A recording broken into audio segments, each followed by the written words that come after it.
All right, I'd like to call the City of Hudson Public Works Committee meeting to order. It's Tuesday, November 24th, 5:30 PM. Welcome, everybody. First item on the agenda is consideration of Public Works Committee meeting minutes.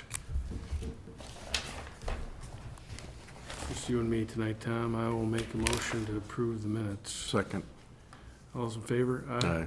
All right, item number 2. Yeah, do you want to skip around? Oh, yeah, Tom Zuli's running behind, so we're going to jump down to item number 6. Okay. Just to add more excitement to the meeting here. Discussion and possible action on the Vine Street reconstruction and overhead power poles. Tom Sifko. Yes, I think the last time, this was brought up by council when we, I believe is at the council meeting when they authorized preparation of the plans and specifications, which is ongoing. I did contact XL on the question of the existing overhead power lines that go up Vine Street. The question was whether they could be put underground and ramifications and that kind of thing. So I did talk to Brian Mello from XL, and I did hand out the email with the yellow highlights. Basically,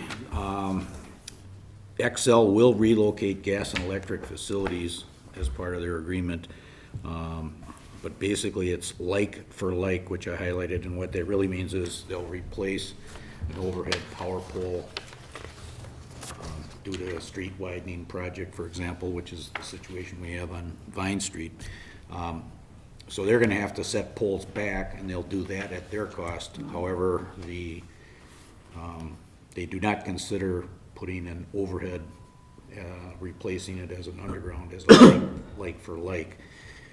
And basically, I knew it was a cost consideration, and you can see in the attached email, I highlighted a couple things. Basically, they gave us an example on Wisconsin Street, which was constructed this year. They relocated, I'm thinking is about a dozen power poles and maybe 300 feet of gas because of that street project, and that was, their estimate was about $250,000 on their end of things for labor, materials, and engineering. If you go through the same preliminary estimate on Vine Street, it gets a little bit more complicated. There's a lot of services to existing houses. So if you put the main line underground, and there's two things on those poles. There's main line power for the individual homes. There's Right. also three-phase power. So to put all that underground, as well as the underground services from the main into the individual houses, it gets really, really expensive. And what their estimate was, and that's on the second page there, again, it is a preliminary estimate, but it's about $800,000, and that cost would be borne by the city in their view. So it's just a tough, I've run across it on some other projects where it sounds good to put everything underground, but it's very expensive. So Well, you wouldn't do it on every street.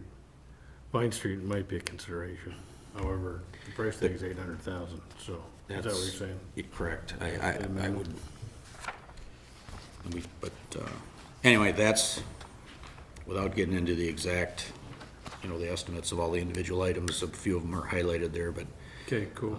an estimate of $800,000, I think. It's actually cheaper than I thought it was gonna be.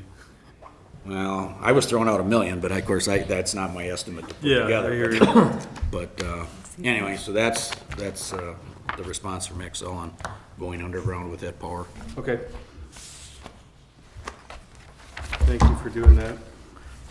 Do you have any other items or updates for Vine Street reconstruction? Well, as long as we can talk about it, basically, in fact, we met out there today with XL. And due to the street widening from 3rd to 9th, they're gonna have to relocate the power poles there as well. So the new curb line is within, it's within a foot or so, maybe even less than that of those poles. So from 3rd to 9th, they have to set those back. And that will be similar to what they did on the Wisconsin Street project, so. So did we like pay for the like $250 on Wisconsin? No, on Wisconsin Street, because they consider that a like-for-like relocation. Okay. Poles being set back on poles is a like-for-like, and that's their cost. Okay. So that will not be an additional city cost on Vine Street, but Anyway, we met out there with the consulting engineer in Excel to go over that situation and how they're gonna go about their preliminary design and try to hit the same construction sequence that we're trying to hit in the spring. And so consultant's working on plans and specs. We hope to have a preliminary plan, something in the, I don't know, maybe 80-90% here in completion in about, say, 3 weeks. And the next step is, and I'm probably we'll make a decision here next week, we're gonna have a public neighborhood meeting for that project. We just haven't scheduled it yet. We're trying to kick around a few options, talk with staff and some others about when we should schedule that. That would be another thing we would do here. Will that include like detour options and things like that? Like how? Oh, it won't be that specific. It'll pretty much be the proposed project, what we're actually doing, how it'll impact the residents. We might have we'll probably have a pretty good amount of information relative to detouring, but we won't have the specifics. We already know that that's gonna somewhat be, I don't wanna say in a block by block, but it's going to have to be maybe 3, maybe 4 phases. We're not gonna rip out 5, 6 blocks of, street. It would, that would just not work. So we're gonna have to have some phased construction, so whether it's 3 phases or 4 phases, and then as they go forward with utilities, they're gonna have to do restoration behind them. But that's probably one of the sequencing is probably one of the last things they put together as far as the specifications go. Okay. Awesome. Anything else? And Not on Vine Street, I guess. what, is everyone here for the lighting or the? Or for lighting and also Crosswalks. Okay. Crosswalks on Grandview. Crossing flags. All right, so Item number 3. how about we jump back to number 3? Is that okay? Discussion and possible action on installation of crossing flags in Grandview Drive. This was brought to us by the Safety Committee. There's an issue sheet on that. Looks like they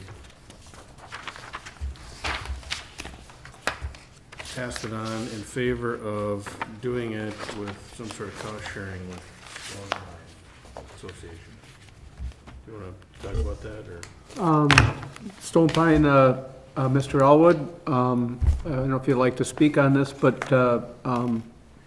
presented his request to the Safety Committee, and they approved it and passed it on to Public Works.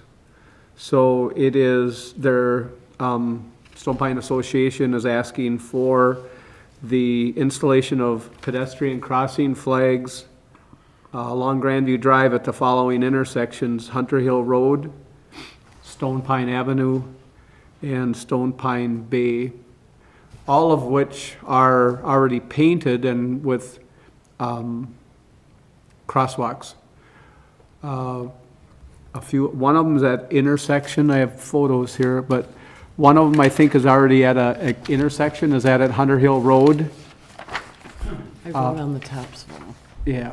where they are. Stone Pine Bay actually is at an intersection that has a head ramp.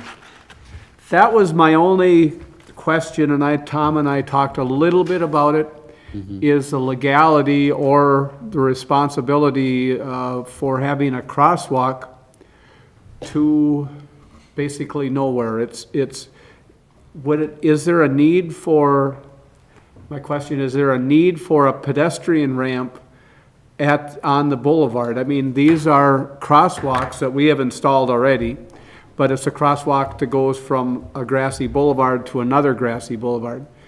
So what my question is, and I don't have the answer. That's on Stone Pine Avenue. Yeah. Okay. The other two are intersections. On one side, and the other side is grass. Okay. So I guess that was my concern is, are we gonna have an issue with, when we start putting a lot of flags and crosswalks? It's like someone that might come along that's in a handicap or wheelchair or disabilities and says, I'd like to use this, and there's basically not a pedestrian ramp there. Mr. Elwood, why do you want these? Well, there's several children that live in the neighborhood. It's a busy street. The street's gotten more busy as traffic's increased in the city. It's a popular cross-through area, going up to 17th as well. So if you're familiar with that road too, there's a little bit of hill in the middle of that street, so there's cars that come over very quickly. Just to increase the safety of people crossing the roads from the homes on one side or the other. Is there any standard to put these in? We have a few around town that don't really go to anywhere. I mean, I shouldn't say that. They just go across to a boulevard. So we have done it. I'm just, now that it's, we're getting more requests, that I just was wondering if all of a sudden, some red flags are gonna be coming out pretty soon. I would like to get some clarification on that. I mean, this is something that you were requesting this fall yet? Well, at the convenience, we've talked about it with the overall board and talked about cost sharing with the city as well, depending on what the cost would be.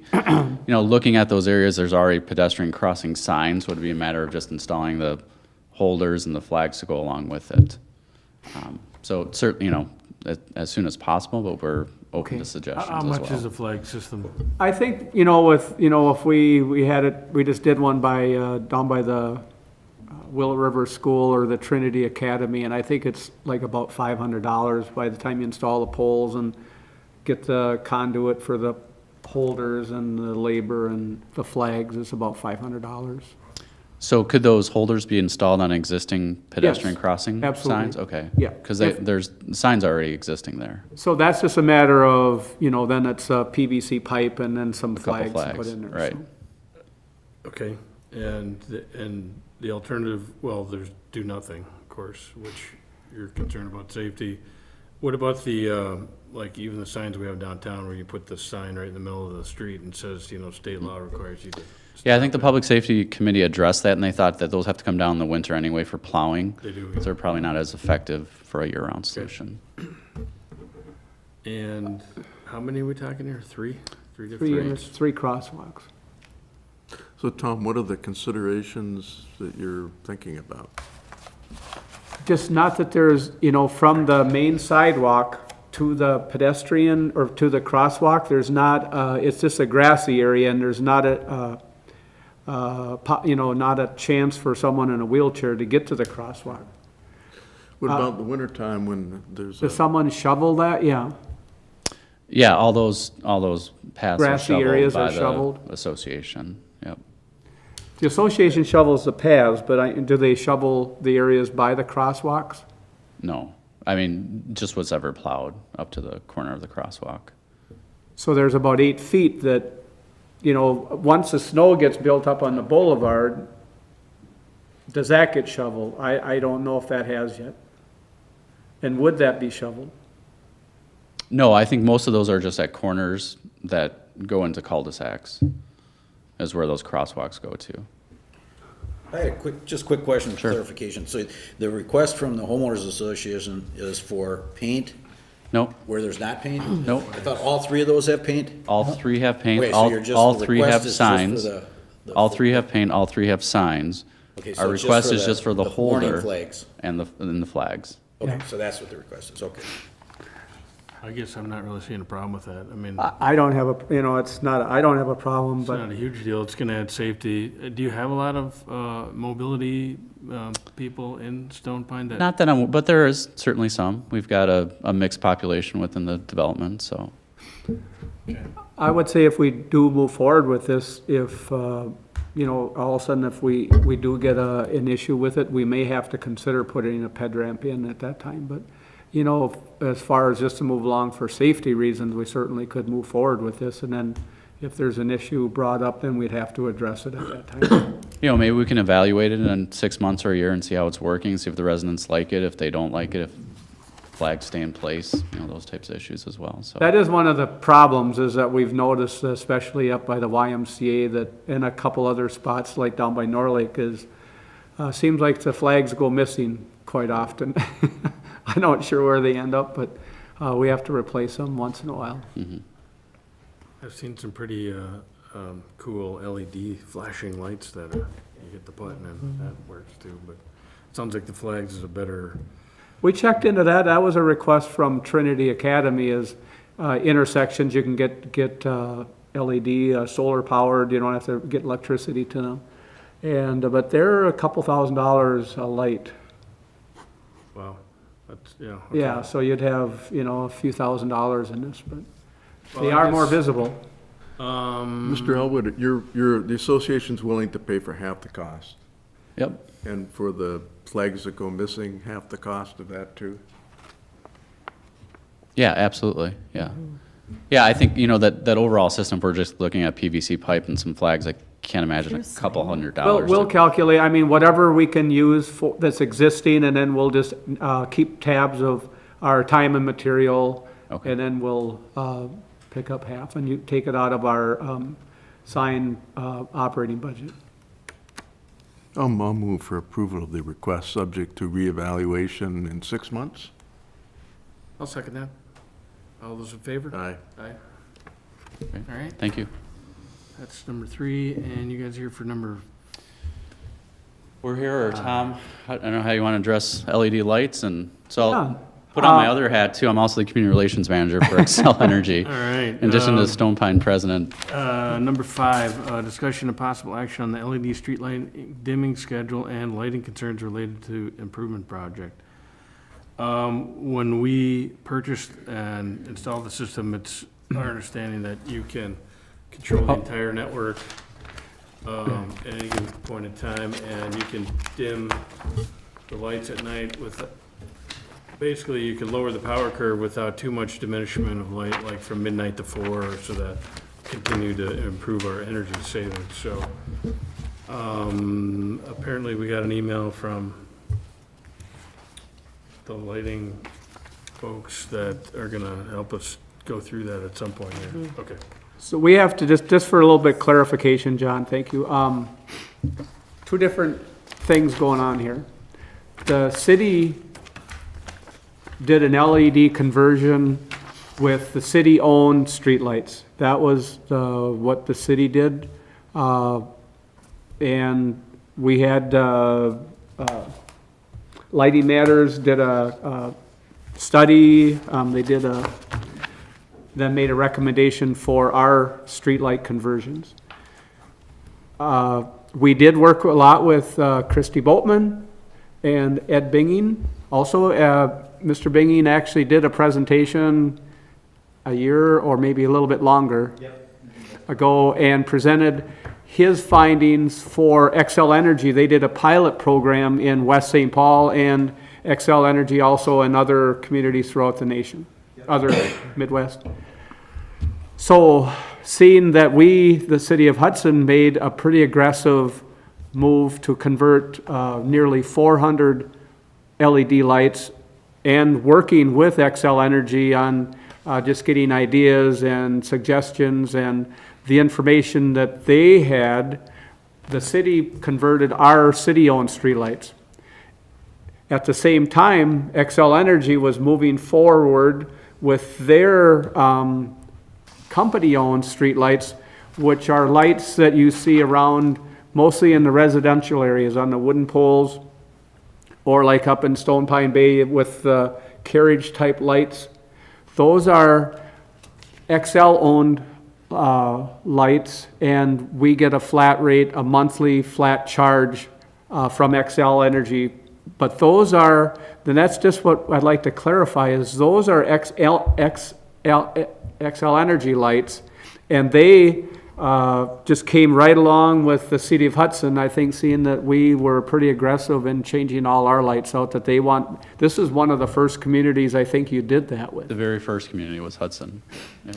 So I think there was some few questions and concerns about, we've fielded a few, I don't know about complaints, but just some concerns about some of the intersections not being up to what people expected.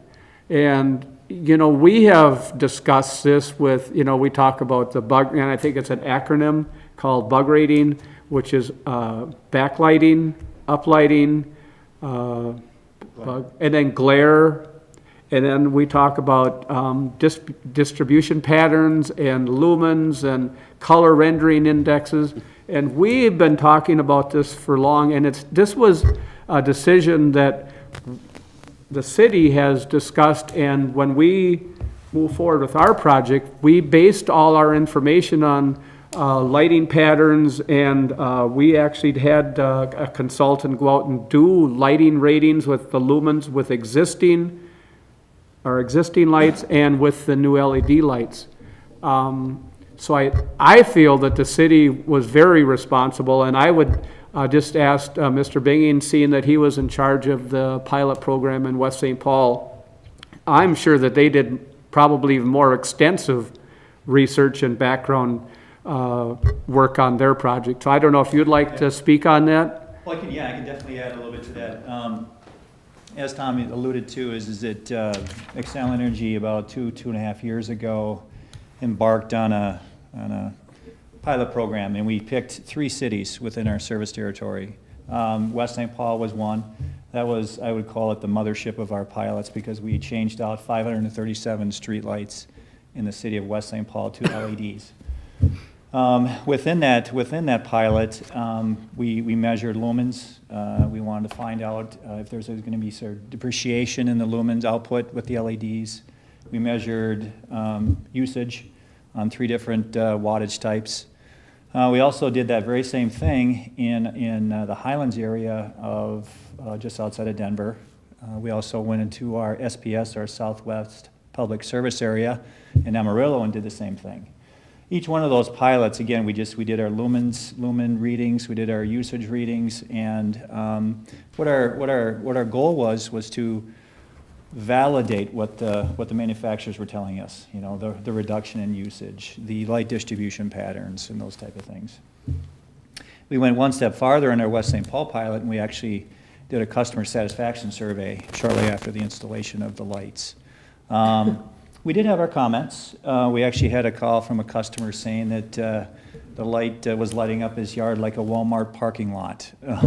We found that was an installation issue in terms of how that light was oriented. It was up a little bit farther than what we wanted to have, so we went and just adjusted it, and of course that solved the problem and stuff like that. So the surveys indicated that the customers were very happy with the light. Tom, you talked about CRI, color rendering index. A couple of comments were that it felt safe just because it was the whiter light.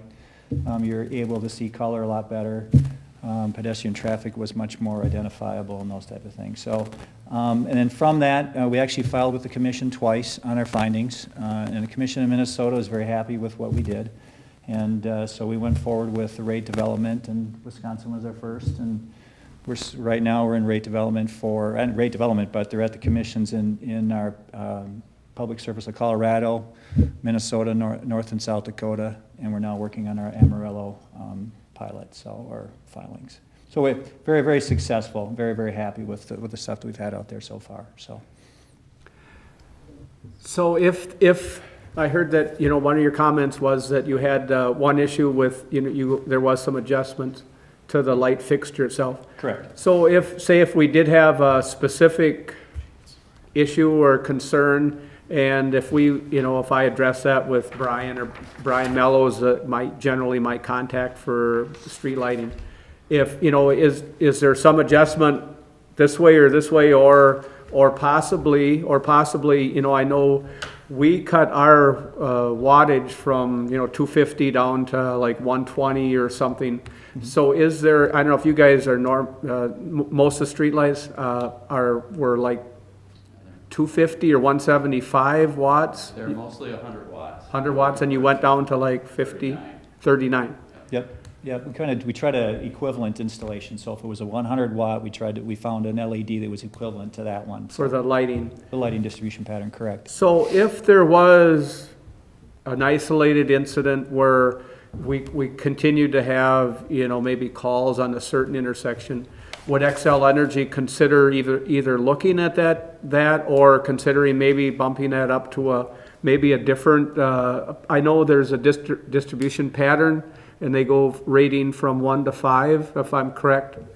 Yeah. Maybe there's another fixture, that we could put in there that you might get a little better light pattern for certain intersections that might be just a little wider or something. Would that be a consideration for Xcel Energy? Well, I think we would consider definitely a wattage change, looking at that. Our distribution pattern, I believe, is a type 3 or type 2 distribution pattern, which is similar to our high-pressure sodium bulbs we have out there today. Yeah. Basically, what that just means is that it's hard to explain if you know what we're talking about. It's more oblong distribution Yeah, I pattern. have it right Oh, there here. we go, Tom. You've I got it that. right here, You've so- got it.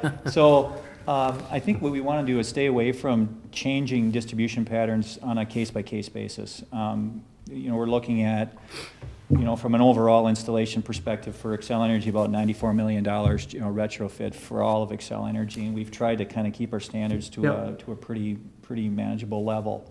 But that's not to say that we can't go to a residential area, take a look at that. Yeah. I mean, a lot of cases, when these guys are going out there and they're putting up the fixture. We've got one right here, in fact, and there's a leveling bubble there.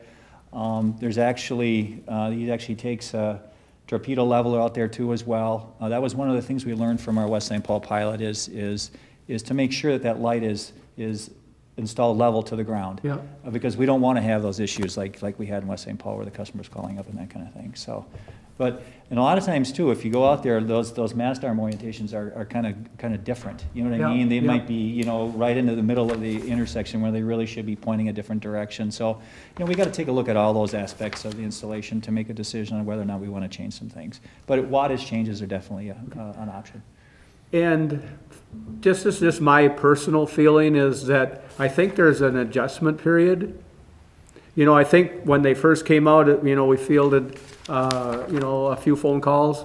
And since then, I think it's lessened. I think there's a little bit of adjustment problem or adjusting period. So I would say that, if we continue to get a call at a certain intersection, then I'll contact you, but that seems fair, but. Yeah. I would ask that you contact Christy. She's kind of she's our go-to person in Wisconsin for that kind of stuff. You're right, Tom, in terms of the residents or people looking at that kind of stuff and adjusting to it.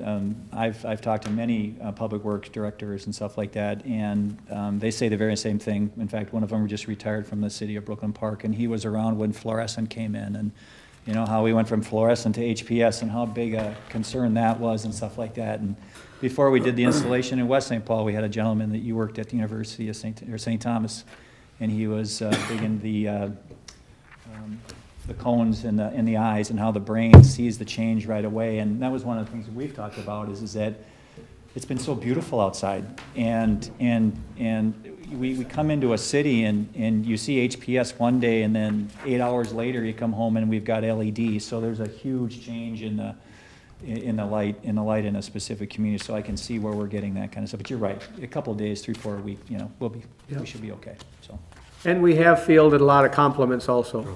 yeah. So we've had a few complaints, and I think we've had more compliments than complaints, so. Well, and not all intersections are the same. I think the one intersection that was noticeable is kind of oblong and it's kind of stretched out. The roads come in at different angles, and that intersection just might need another pole anyway. I mean, all systems aren't perfect, right? Exactly. So we do what we can. and Exactly. So Hopefully- what we handed out to were two different fact sheets. One just a kind of information sheet on the LED project. The other one is actually some before and after photos that we took right here in Hudson. So on the front side is on O'Neill up in the business park. And then on the back side is on 9th Street. And so you can see the light, just the dramatic difference in the color of the light. Ed talked about the color rendering index. You can see the colors are much more crisp, are much truer to what they actually are with the LEDs. You can also notice that there is spacing between the lights on both of them, so you can see that dark area even with the high sodium. So, residential street lighting is placed at corners and mid-block locations. So even with the high pressure sodium, you still do see some of those dark locations. That darkness is somewhat accentuated because the LED lights are very directional in how they point, but they do provide good overall residential street lighting, and they do light the areas that they're intended to light.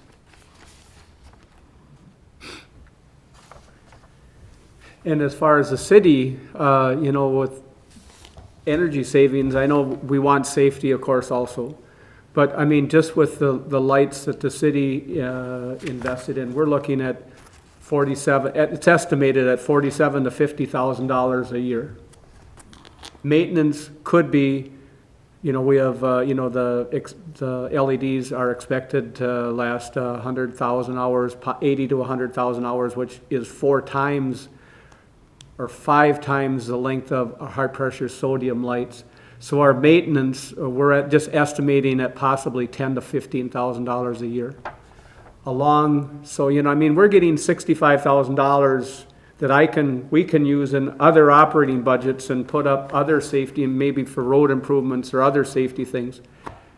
Along with the rates have, you know, were dropped a little bit, which is, you know, maybe $300 a month, which is from the XL Energy light, you know, that monthly charges. I think it was about $300 a month. So, Correct. you know, that's another $3,600. So you start adding this up, and this is a pretty impressive project. And it was just been a pleasure working with Ed and Brian, and especially Christine. We were out for a couple days we had a lot of unmetered streetlights that we did not know where they were. And there was several people prior to Christie, and we didn't get it figured. That's what took a little time, and we came up and we hit light switches, and we were out in the field, and we had figured it all out and got those all metered, and that was an energy saving. So it's just been a pleasure working with you guys, and I'm glad that we did it citywide. I mean, it's pretty impressive. Tom, if residents have concerns about lights shining too brightly or whatever, should they address those to you? Generally, they've called City Hall, or I think they have our number on the website. So generally I field them, and then I generally work with Brian Mello from XL Energy for if there's a street light that's out or something like that. Can you show us the two? Yeah, and maybe Ed can do a Yeah. better job describing what we have here. I sure can. Just for us and the folks at home, and then, so are we done now with the conversion? Is it, Just on a little update on ours, our control systems, there's gonna be 2, what they call gateways. One will be downtown here by Second and Walnut. Then the other one's gonna be up by Carmichael and Cooley area. And what that's gonna allow us to do is, it's an internet-based control program where we can actually see what lights are out or are on. There's actually, according to our study, it indicates that one section of Stage Line Road is actually overlit, and when the study was done, they recommended taking every other light pole out with our new lights. And right now, I've heard that many calls saying that from the hospital up to Highway 35 looks like an airport. It's just really lit. So what we can do is take these controllers now and dim them down a percentage or quite a bit, and then we can actually extend the life of our LED lights and then increase our energy savings even more. cool. So that will be, they're supposed to be installed Monday, and then we're gonna have a training session next Friday. Yeah, and our project finished in Hudson back in October, so we converted about 400 lights. Okay. We're just kind of moving through western Wisconsin right now. We just finished up in Amory. Gonna start over in Rice Lake next week. So it's been a great partnership with the city of Hudson. Tom's been great to work with. And it's really helped us learn about the LEDs as we get out in the community and learn a little bit more about how this project's gonna work. So as you can see from the photos, there is a dramatic difference between the 2 different types of lights. So hopefully as people get used to it a little bit more, they understand the benefits of this LED lighting. So Ed can talk a little bit about how they work and how dramatically different they are. Sure. We'll start out with the first one, which is the HDS, and it's kind of a little bit here. So this is what we took out and we replaced it with the LED. So we affectionately call our drop lens. And so the bulb sits up in here, starter ballast, everything's back here. When the light comes on, there's a reflector up here, and this is refraction. So when you look at that picture, it's the yellow light, where you see that yellow glow. That's this lens refracting the light to different parts of the street, and that's what creates the light distribution pattern. Typically, the target area is going to be down on the ground, and then there'll be some light spill in the back, and there'll be some like I would call it, trespass that way, and there'll be a lot of glare. As Tom alluded to in the beginning of his comments, is that there's a rating out there in the industry called bug rating. These ones are horrible for bug ratings. There's a lot of light that goes above the plane of the fixture. There's a tremendous amount of light that's passed. And that's where you're getting a lot of comments from your customers in terms of the residents and saying, oh my gosh, it looks like it's unsafe now because this is, they used to call this keyhole lighting, where we go to the keyhole of the front door there and go to the keyhole of the front door in the house behind it and stuff like that. So very inefficient in terms of its light distribution and getting light on the ground. So that's the high pressure sodium. And this is, I'm sure Tom has probably shown you this. This is our LED. This is made by Philips. These are the LEDs right here. And you can see there is some refraction in here too, and that kind of helps out with the light distribution pattern as well. It's very easy to install for our guys. They just pop it up, and if I can do that. Inside, it's all electronic. I was at the Street and Area Lighting Conference this last year, and they no longer consider this hardware, they consider it electronics now. We moved to that phase at this point of street lighting. Because you can do so many different things with lighting controls, many different things with it. There's actually a leveling bubble in here, if I can find it, but if it's not, it's in here. So what they do is they open that up, they put the mast arm in, close it down, install it. Typically it's going to be like this, obviously. What you see in the top of here these are heat sinking because LEDs are inherently hot, if you can believe that. And so they have to have a means of dissipating that heat away from the LEDs to increase the life of those LEDs. So that's what that is. Tom talked about lighting controls, or smart nodes they call them nowadays. This is where that goes right there on that. And so, but yeah, this is the LED, and I can pass this around if you guys want to take a look at it. It's pretty easy, they weigh 10 to 13 pounds, something like that, so they're pretty easy for the guys to install. So typically in the past, when we have the high pressure sodium, we'd replace the bulbs. Now we actually just replace the whole fixture. Okay. And we expect to get, I think they're warranted 15 years, we expect to get 20 years. We have a 10-year warranty, life expectancy. We're expecting 15, but obviously, as Tom indicated, they're going to go 20 to 25, even more than that. So. Plus, if you control them in the morning or at night or Show and tell. before you start, you're going to increase the longevity of those lights quite a bit. So, yeah. So one of the things on that fact sheet too, you can see the two graphic images of really the directional lighting that LED provides, and then the high pressure sodium, how it's more of that glare and glow throughout the area. And you just don't get that. You get a very directional white light with LEDs. Right, maybe someday we'll see some stars again in town, kind of thing, right? And the one high-pressure sodium I had across from my house kind of went from, it was really bright, then medium, then got dark, and then it was sort of at the end of its lifespan, going through its cycle, so I don't miss that. Is there anything else we want to discuss with the lighting? You have comments? You have Oh, I'm sorry, go ahead, I apologize, I thought you were these guys here. I'm a resident here, and my only question was, and I talked to them a little bit before, was just, I've seen online and stuff where they have options for like shields and stuff like that, or some sort of customization.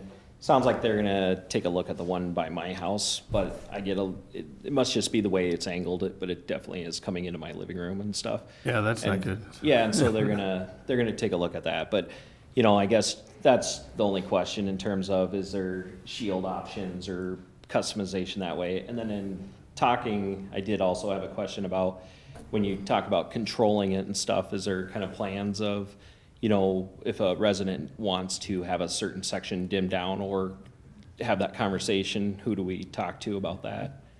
And Now, like I tried to explain before, there's two things going on here. There's city-owned streetlights. Yep, Those are the ones that are like, the light poles in the downtown section. Cooley Road, Crestview, Carmichael, Hanley, Stage Line, that area, more up on the hill.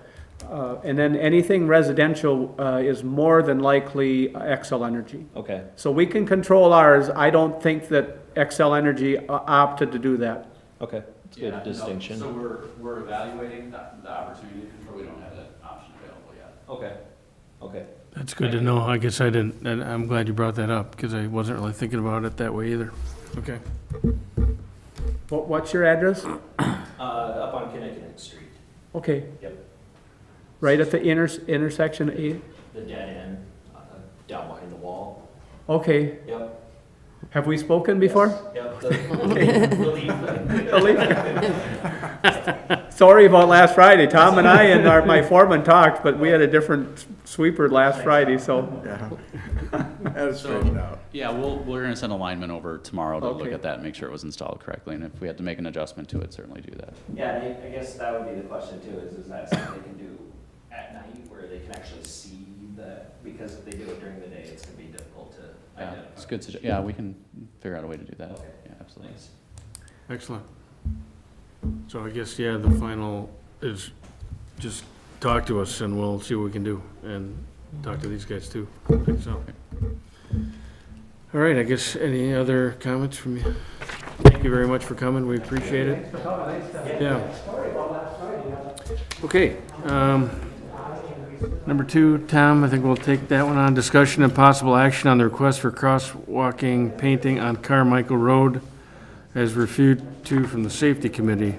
I think we talked about this once and then realized that we actually do this, and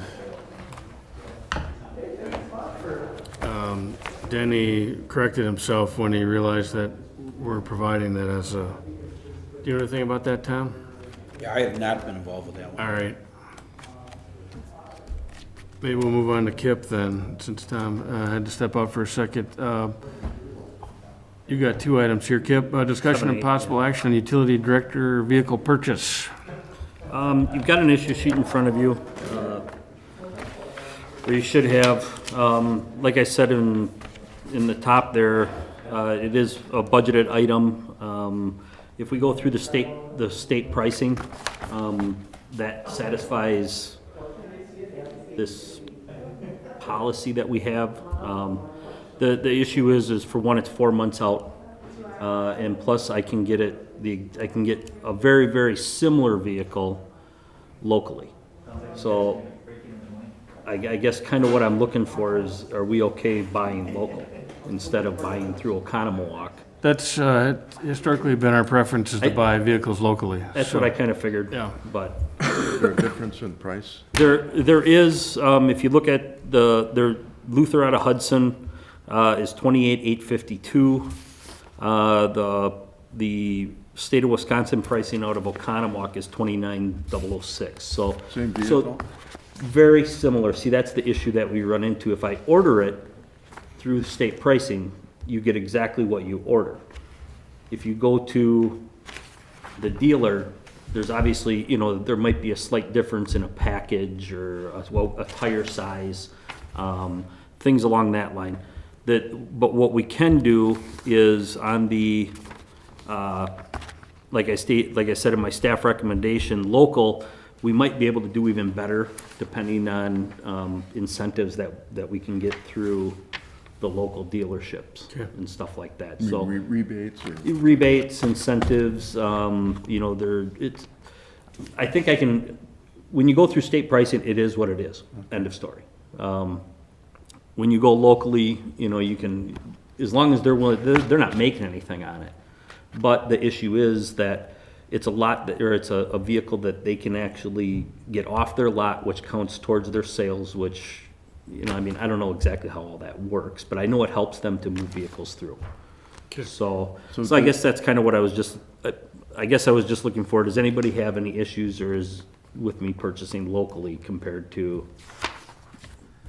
And after I wrote this up and actually I put it on there, I've heard through numerous people that we do purchase locally anyway, so. Right, I should have checked maybe before I. Usually in our did an bidding issue. process, we'll give you extra points for being local, at least we have in the past. Public Works just, a few months ago purchased 2 3/4-ton trucks, and we basically did the same thing that you did. We went on the Wisconsin state bidding, Yeah.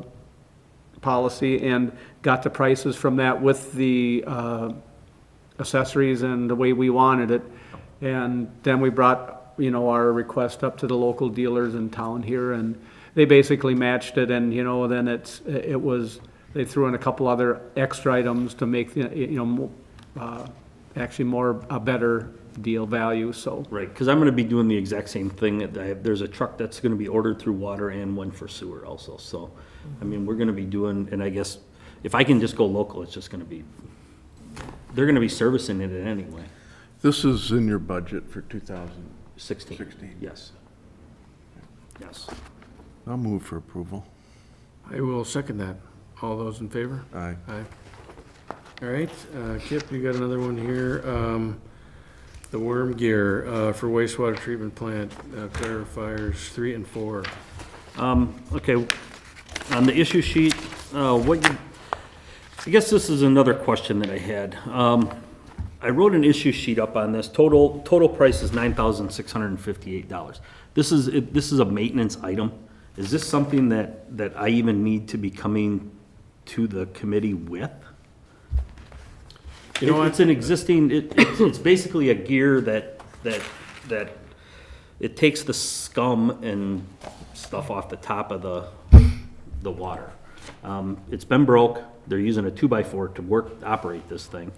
But it's it's a maintenance, it's nothing, it's not a brand-new piece of equipment that's not previously there. Sure. It's just repairing what's there, so, but I'm not sure what. Tom, what do you do? I can probably say what we do. Okay. I mean, I guess what we would do is we would get quotes for this price, and then we have a bid tabulation that we would just put it on, and then Devin can sign off in-house for anything at that cost. This is a little different because I know it's specialty, but otherwise, as long as we just attach the quote with the bid tab and Devin signs off on it, and that's all, it should be fine. I mean, it's a little different because it's the water utility or the sewer utility. So Neil would probably have approved it, just, with that same type of bid Well, tab. should we just move to approve it anyways? Yes. Get it But, moving? but for reference too, for future reference, I guess that's kind of what I'm looking, I mean, Right. when it comes to a water utility or a sewer utility, the stuff that we're getting for these plants isn't things that True Value Hardware or somebody Well, no like that doubt, yeah. carries. So, Right, these are, for me, in this, this Total Mechanical is something that we've used these guys forever. On all sorts of different items when we have breakdowns, things like that. I guess So- if, we could take this two ways. We could do this and then you can go ahead and be done with it, or I'd kind of like to know just after the fact that it's nice to see this. For a very long time. We weren't really seeing much from water or sewer in particular. So it's kind of nice to just kind of get a feel for what's going on over there and. And I don't have a problem doing it. The thing is, and I guess when it comes to this, now, this thing's been broke for, I don't know how long, but by the, from meeting to meeting, sometimes we're looking at. That's when I don't want you to wait. I would assume just go ahead, go through the normal channels, and then you can just let us know that, hey, as part of your report, that we. Yeah, and I don't have a problem, That I could be a don't- part of the quarterly report. Right, I don't have a problem, saying, hey, in November, we replaced a worm gear down at the sewer plant for $10,000. Sure. It was installed, end of story. Yeah, because our last meeting, it's been a while since we've had a meeting. you're Yeah, right, and, so and that's kind of where I just don't want something have to sit here for a month and a half, that's silly. waiting, Yep, when we could get this fixed and repaired and be up and running again, okay, so. yep. I think that's our answer. Just we won't hold up the show if we don't have to. Right. Yeah, okay. I would like at some point, though, maybe the Public Works Committee or have a workshop meeting and look at our current procurement policy. And like Kip said, there should be, we have in the past when we go out and at a certain level, there's, one thing, there's construction, Public Works construction, and then just general purchasing. So that's a little bit of a gray area. There's, a couple times this summer that finance thought this way, it's more of a project, where, we said it's more of a purchase. There's just a little bit of an area along the city policy, procurement policy currently is way below the current state level of what needs to go through the procurement policy and class 1 and class 2 advertising for bid. Some of I think our policy currently is cumbersome, time consuming, and sometimes when we go out for a small project, you talk about how long it takes to get a project done. Sometimes we have a window of opportunity in Wisconsin here, between spring and winter sometimes we have to move a little faster than all of a sudden you got one meeting or two meetings, and pretty soon a month goes by, 6 weeks goes by, and it'd be nice to be a little more efficient and just review our current procurement policy and see if we can get that level, at least up to the state level. Would refresh our memories about what the current levels are. Can we just put that on a future item? And I'll send you a copy of the matrix and Good, yeah, let's do that. Yeah, we'll take it Yeah, it'd be very it's interesting. 15,000 is what it is. $14,999 or $14,999, and then once you reach that threshold, we have to have specifications, put it in the paper for 1 or 2 weeks, and then we have to have bid documents, contracts, and it's like about this much legal paperwork, and then Catherine needs to Wrong with re-review it. No, but to do it, Yeah, but to do a Says the 20,000 lawyer. project. yeah, but anyway, I would like to, maybe discuss it in this, committee or just a workshop. Well, let's put it on for I the have, next. Put it on the next Devin agenda. has all the paperwork. I've given him all the stuff that I was working with Neil on. I And he, agree. There's some other things. I can in add there, it on too, to that, agenda, but I know he's, Like professional services was one of my, Well, I think what we'll do is we'll treat it as you're buying a Xerox machine.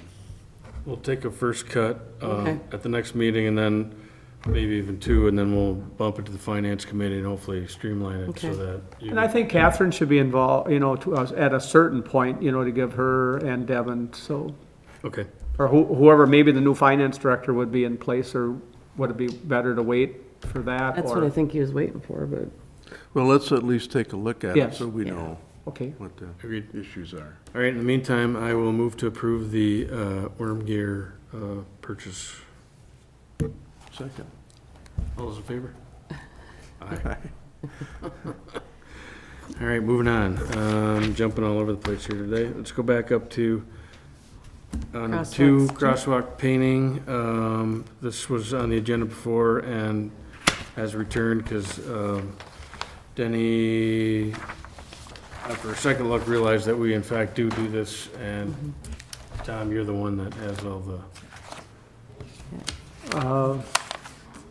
I don't have the maps at this time, because I had the maps last time. this item was brought to the public safety meeting. There was a request by an individual that walks up by Carmichael Road from the old golf course toward Target, down to Family Fresh. And the private driveway entrances, like to the golf course or to Culver's or Walgreens, were not painted, and he's making a request to have the private driveways painted. We talked about it at that time, and I think it was last meeting, 2 meetings ago. sure, one of those. And then it was requested to bring back and rediscuss this Actually, it was 2 meetings ago. 2 meetings ago. Yep. So I guess my concern was inadvertently, there was some street light, or crossings painted on Crestview Drive on private side, from the walk path, through a drive, a private driveway. But generally, the city policy, we don't normally do that. I'm not sure exactly what happened in that respect. If we were to, my concern is if this is gonna open up the door for more requests, You know, I'm trying to figure out why this would be, there's nothing connecting it on either side, is there? Yeah, it's a trail. It's a walking, like a blacktop, Path. asphalt walking trail, like up by in front of the golf course. Oh, yeah, sure. Down Crestview Drive. Right. And we normally paint these intersections, you know, like say at Dominion Drive or Center Drive or Gateway Drive, or, you know, at the intersections, the street intersections, we paint. But it's the driveways that, you know, maybe go into Luther Chevrolet or into or Hudson Ford or into Walmart or Target. I thought I had them, and I counted them up. There was probably another 50. That sticky note, isn't it? On that, those pink Well, stickies. these are wider than, I'm looking at them right now, they're wider than, Notes. Yeah. there's like whole turn lanes and stuff that I could definitely see how a crosswalk would help, because you're going by the golf course, there's a turn lane in and a turn lane out, and there's kind of nothing there, so you're crossing kind of at your own peril there. Owns that. Yeah, is it privately owned or the city? It's privately owned. So It's not on a. Don't we own the trail though? Easement? It's a city, yeah, it's a city trail, but you know, there's the abutting property, it's be like this, you know, a sidewalk down on responsible for- First Street. It's a city sidewalk or a city trail. That goes across my driveway, But we don't maintain the it. city. But that's what my concern is, are we gonna have to maintain driveways and things all over town? I just went around, this is just a rough estimate, I figure there's probably another 11 on Cooley Carmichael. Crestview Drive probably has about 20. Gateway Boulevard has 5. Hanley 1. Hagan 7 or 8. Vine Street has a couple. We're looking at 45 to 50 more crosswalks. So if the committee or the council moves forward with this, I'll be very honest with you right now that our current staff struggles to get our normal crossings, our paint down, you know, the parking stalls and the parking lots and our existing crosswalks. And just as tonight, we get more requests for crosswalks every year and it just keeps going like this.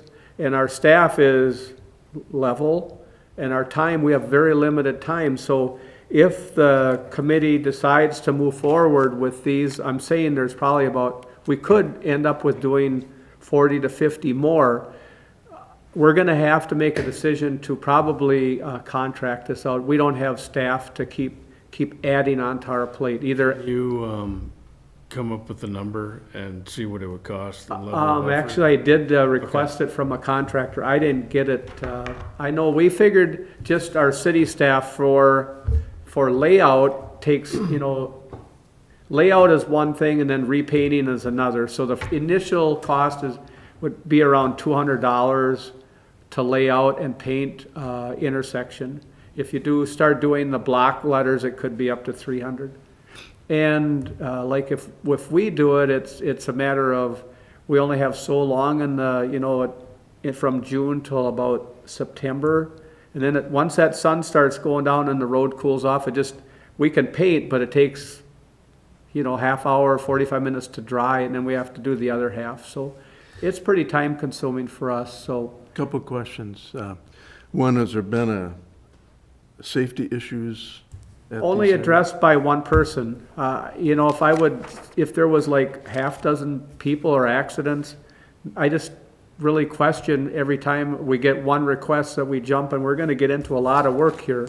That was my concern. We could be doing, you know, 67 of these, and then pretty soon are they gonna come back and say, the stop sign at that crosswalk is, you know, those are all private, you know, are we gonna is this gonna open up the door for future work on private? We just have never done any, you know, made a move on private. And the second question is, you have to get the permission of the landowner to do something on his land, don't you? Yep. And then if we would do it, would we just say we're gonna make a policy and say they have to be painted and let them paint them? Or assess them, say we're gonna paint all crosswalks and get a bid and let a contractor and then assess them back? Are you liable if you paint, if you would put these in on private property? Don't know. Are you liable at that point saying, we'll take responsibility that everybody crosses? Here's what I'd like to do. If you come up with an estimate, let's just say 50 driveways, and we'll bring it back to the next meeting, and then maybe we could find out a liability issue. And then we're gonna send this back to public safety so that they can kind of get an understanding of what kind of sandwich we're chewing on Yeah, here. I think it's worth the discussion, and I'll probably, you know, like I said, I was supposed to get a cost from a contractor just to see about what a contractor would charge also, so I'll probably have that, by that next meeting also. Okay. And there's no painting right now, we're done No, painting yeah. for the year anyway. So we got time. So let's get more info here. Yeah, my concern, whatever the number is, my concern is that the city's just exposing itself to unnecessarily to liability and also opening up private landowners wanting things done, even if the citizens don't. You did that up on Crestview, you did that in Carmichael, do it on my street, do it in my business. And like Tom said, he's only had one request. Yeah. You know, if there was Well, 12 anyways, people sitting in the audience saying, we Yeah. want this. So we'll just come up with the hard numbers. Can you guys put on your list to figure out the liability thing? Okay. Yep, we'll ask. And then we'll send it back to safety once we know, and then see where that goes. Okay. It seems cost prohibitive, and you're right, we would have to contract it, so what is that number, and do we really want to do that, so. Okay, so we'll leave that to the next go around here. That finishes off number 2. Number 4, discussion and possible recommendation on the use of public works equipment funds to purchase a new hoist for the city garage.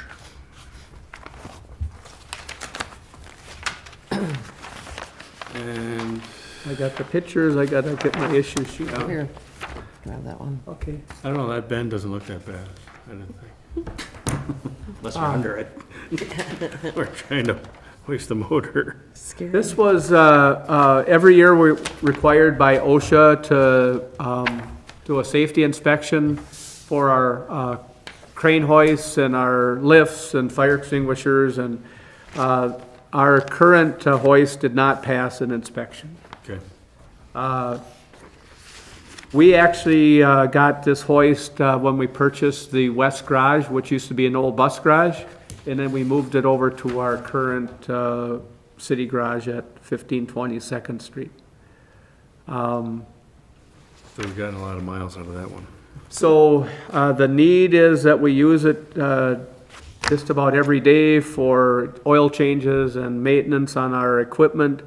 The current one does not allow us to use it for dump trucks or anything like that, where the new one, if we would get a new one, we'd like to purchase one that we could actually use it for bigger dump trucks, and we could actually, if we had to, move it out in the outside of the garage and use it for our bigger equipment.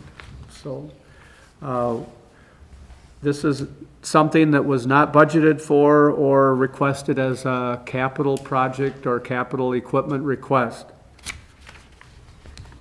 We're asking possibly for a funding source that balances that we had on other capital projects this year, including fencing for the fuel pumps with a balance of $2,270. We have excess balance from the landfill fencing of $4,200. Our plow truck came in at about $30,000. And then we do have some money in our equipment and vehicle sales at $13,000 or close to $14,000. We would request that we could put this out for, get bids for this, get a new hoist for the city garage, and reallocate the funds needed to purchase this new lift. question, is this a state mandated inspection or OSHA. OSHA? Okay. So you can't continue to use it? We haven't. It's out of commission. I don't know if, It's right, attached the inspection sheets are on there. And what did you say the amount was? This estimated cost, we've looked around at a couple newer versions of this that we could actually move outside and inside, and it's just estimated $35,000 to $40,000. And how much of this can you get from reallocating all of it? Well, just from the plow truck itself, what we just purchased or approved the single axle dump truck, and with the equipment for that, we have $30,000 left from that. And then we have a couple other projects that we could, that we have leftover money from. So you don't have an option?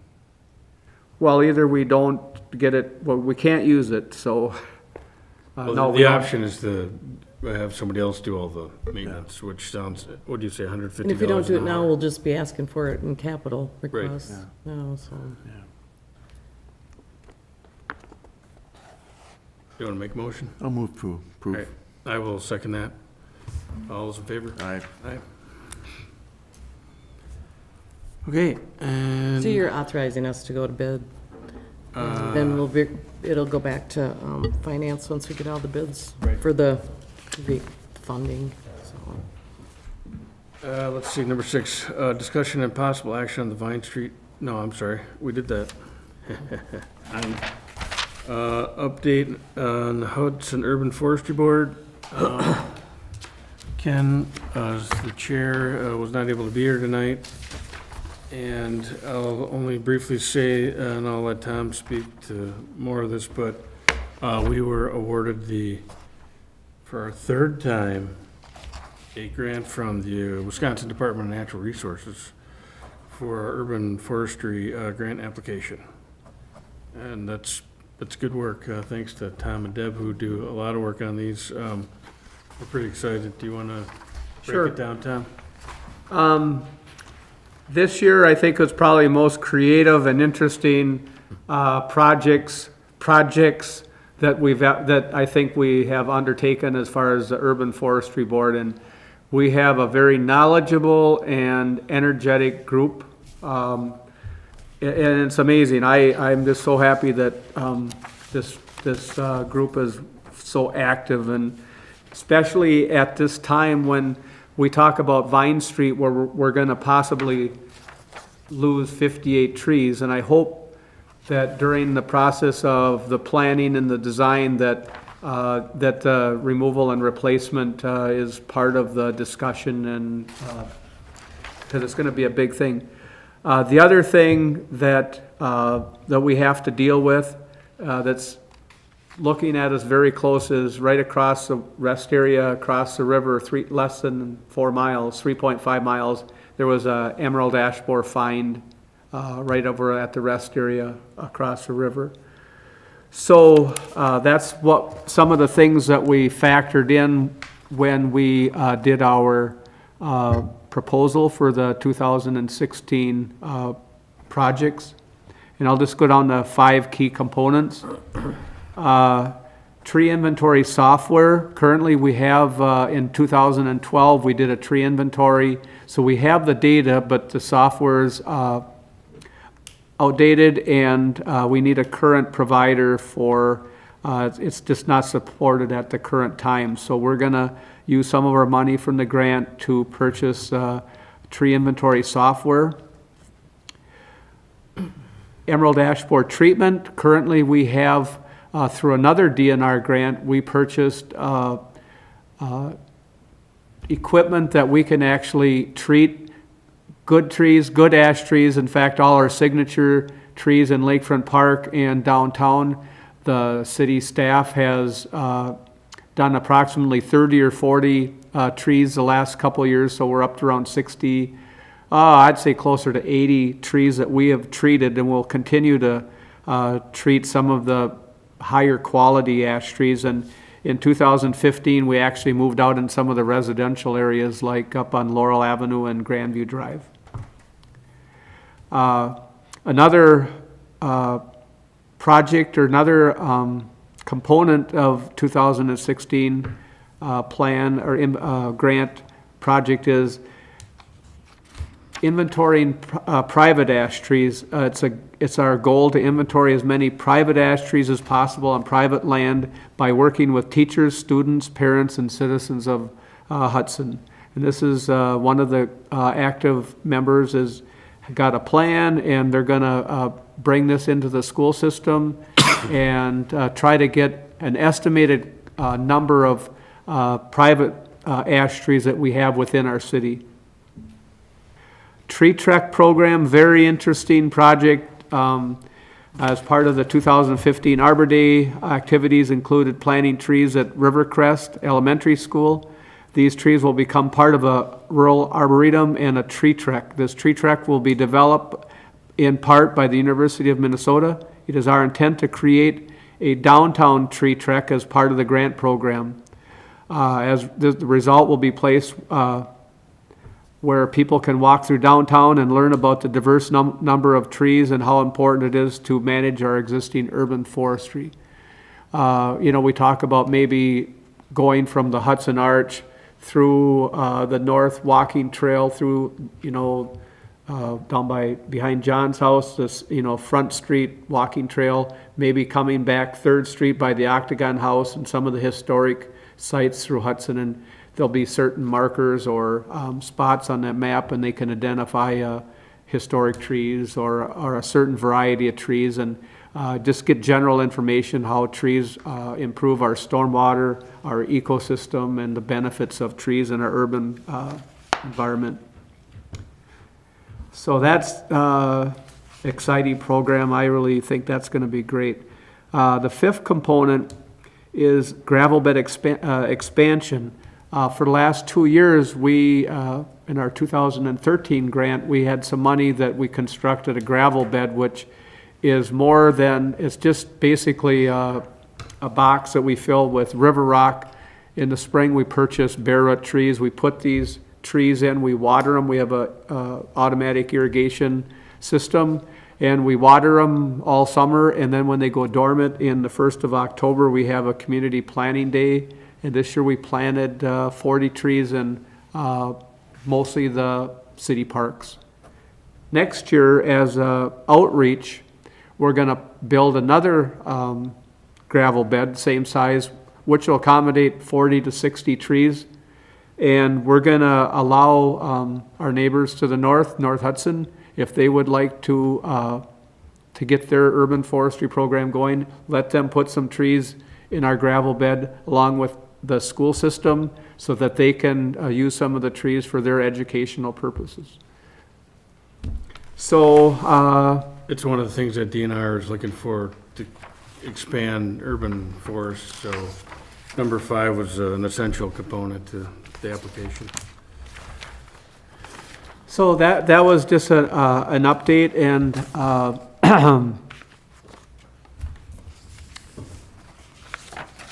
Let's, on the 2016 project, so I don't know if Sure. there's any other questions. Like I said, next year, we're gonna be very busy with this. I think we have an active group.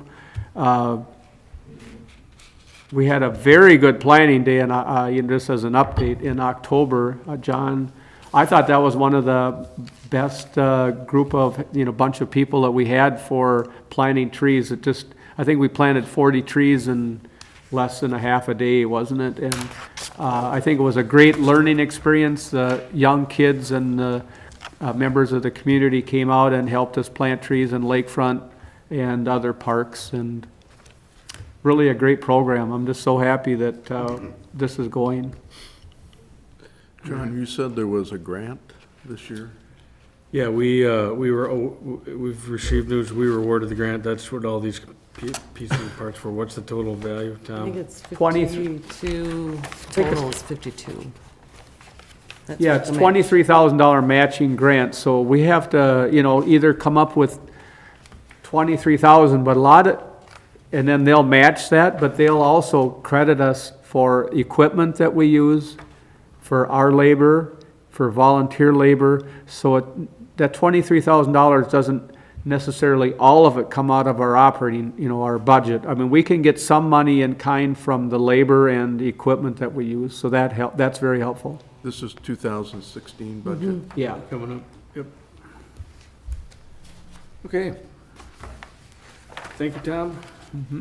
Moving on, Public Works, any other project updates from Public Works? I think most of our projects are completed. The walkway pathways, walk paths down in Lakefront Park are completed. I think they were doing some restoration. Today I see them down there working. Burton Field, they were up there working. They had the restoration of the roof and the bathrooms at Burton Field.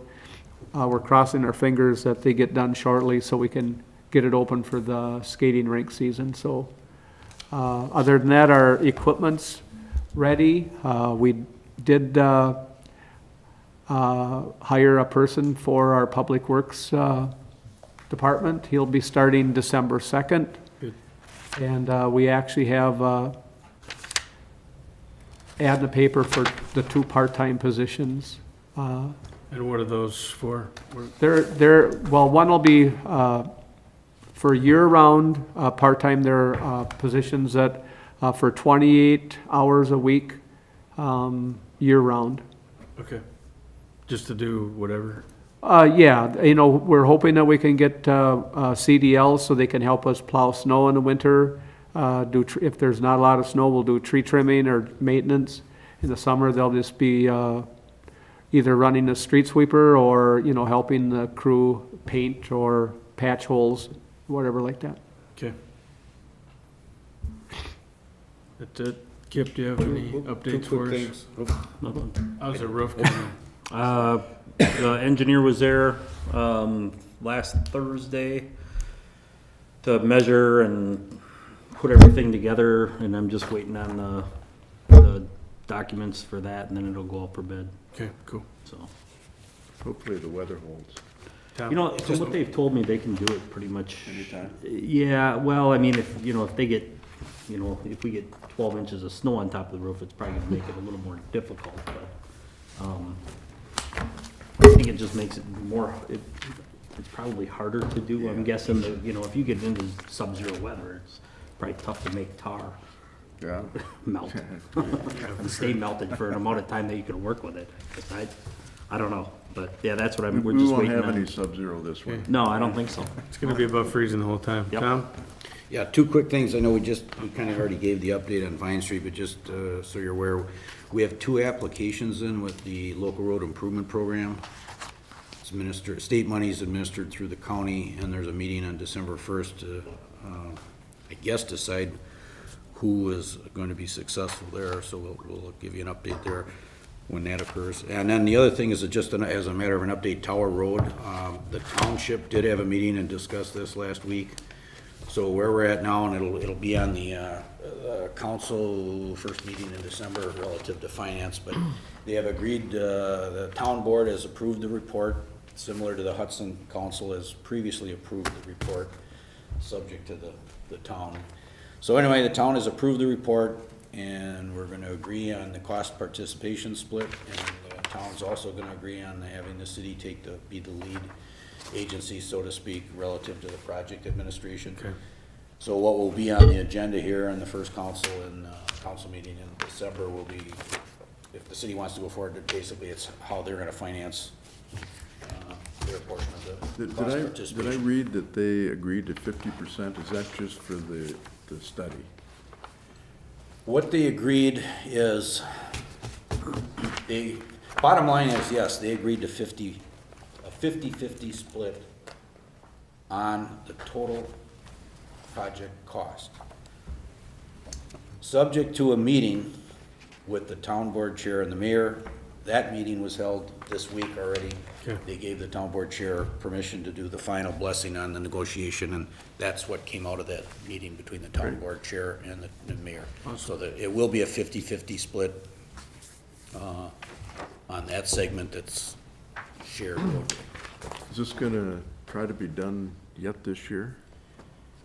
or are they Oh, just no, gonna no, patch- just gonna definitely, just patch? earliest it would be, summer construction next I mean, 2016. it's just gonna put patch in or anything this year? Well, I'm not sure, Tommy, something has to be done for winter, right? We're gonna Whether maintain the it's gravel, right? Isn't that the deal? asphalt, cold mix, or gravel, I'm not sure. We've been, I guess at the last meeting, we decided that we had estimates to get there's like 5 big patches of gravel, and it was like 10 or 12, I think it was $10,000 to $12,000 to get the city would have to dig out the gravel and then just get a asphalt patch put in there. We felt that we could maintain the gravel throughout the winter if we're, in hopes that this project would move forward, in the spring. Yeah, I didn't mean the project was gonna start, I meant that. Oh, okay. Okay, future agenda items, we got the procurement policy, we're gonna talk more about the crosswalks. We've got, we're gonna need to talk about residential yard waste and basically pick up on private versus public, and there'll be more details on that, and then, Are you talking about composting? no, we're talking about advanced disposal and they pick up on public property, they do not pick up on private property, which is an issue in Red Cedar Canyon, for example. So we'll need to talk more about I don't that. know where the compost policy is. Well, I think it was at that's- safety. Yeah, where did that go? I don't, should we Went put to that on the public- agenda, went to or? Public safety, and it's my understanding that, Marty, that they are having Catherine look at it to put it into an ordinance form, Okay, and, but, that's all I know at this point. maybe an update on that? All right. Anything else for future agenda items? I guess that's it. Is there a motion to adjourn? So moved. Second, all in favor? Aye. Aye.